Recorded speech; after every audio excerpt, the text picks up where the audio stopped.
بنی اسرائیل کا ایک عابد تھا جو رات کو بہت عبادت کیا کرتا تھا، اور اس کی عبادت جو تھی وہ اتنی تھی کہ بہرحال ایک دفعہ رات کو اس نے عبادت کی، کر اس عبادت نہیں ہوئی، پریشان ہوا، کچھ دن دیکھا اس نے عبادت نہیں کر پا رہا، آنکھوں میں آنسو نہیں ہے، گریہ نہیں ہے، پریشان ہو گیا۔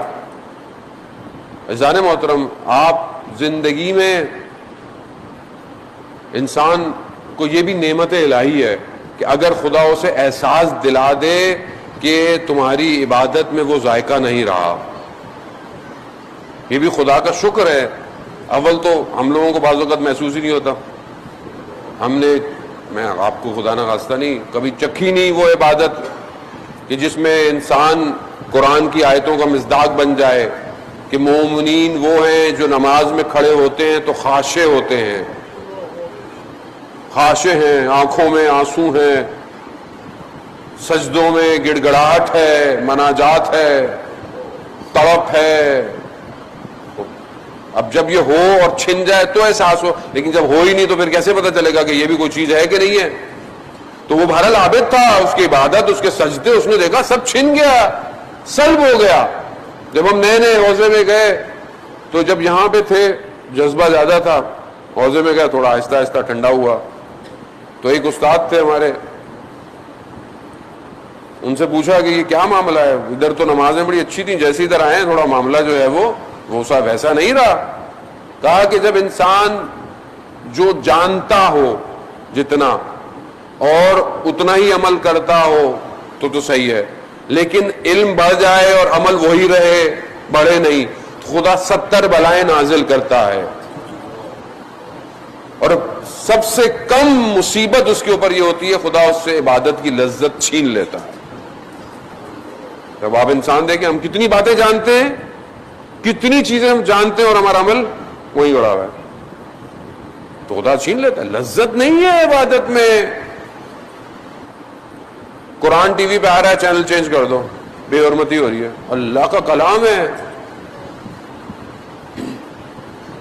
کچھ اور آ رہا ہے تو نہیں، سنو سنو، مزہ آ رہا ہے، ریپیٹ پہ لگا دو۔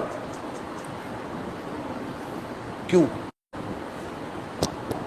لذت ہی نہیں ہے۔ کانوں میں آوازیں آنی چاہیے، بس اچھا لگے، گاڑی میں اچھا لگے، کچھ نفس۔ تو عزیزان محترم، وہ سویا، اس نے بڑی خدا کی بارگاہ میں اس نے گریہ کیا، خدا مجھے سویا، روایت میں بھی ہے خدا اپنے اچھے بندوں کو خواب میں ہدایت دیتا ہے۔ خواب میں اس کو بتایا کہ تمہاری ایک چڑیا نے شکایت کی ہے، چڑیا نے تمہاری شکایت کی، شاکی ہے تم پر، شکایت کی۔ اٹھا تو اسے یاد آیا کہ کچھ دن پہلے ایک چڑیا آ کر کھڑکی میں بیٹھی تھی، تو بچوں نے کہا بابا اس کو پکڑے، کھیلنا ہے۔ ہم نے کہا، میں نے اس کو پکڑا، دروازہ بند کر دیا، کھڑکیاں بند کر دی، بچوں سے کھیلتے رہے، میں نے بھی اس کو پکڑا، اسی پکڑنے میں اس کا جو ایک پاؤں تھا وہ جو ہے وہ جلتی ہوئی جگہ پہ لگا اور وہ زخمی ہو گئی۔ خوف خدا، ہم بعض اوقات رستے میں اڑتے پھرتے جانوروں کو، کسی کی گاڑی کھڑی ہو اسکریچ مار دیتے ہیں، مزہ آ رہا ہے، نئی گاڑی لی ہے نا اس نے، تھوڑا اچھا ہے اسکریچ لگا دو، یا کہیں گاڑی موڑی ٹکرا گئی، جلدی جلدی بھاگو کہیں دیکھ نہ لے، چھپ کے۔ خوف خدا، خدا تو دیکھ رہا ہے، وہ بندہ نہیں دیکھ رہا، خدا تو دیکھ رہا ہے، حبس ہو جاتا ہے۔ رسول خدا فرماتے ہیں ایک شخص نے ایک بلی کو حبس کیا، خدا اسے جہنم میں حبس کرے گا۔ وہ انسان کیسے، انسان ایک دوسرے کے ساتھ اچھا، جانوروں سے برا ہے۔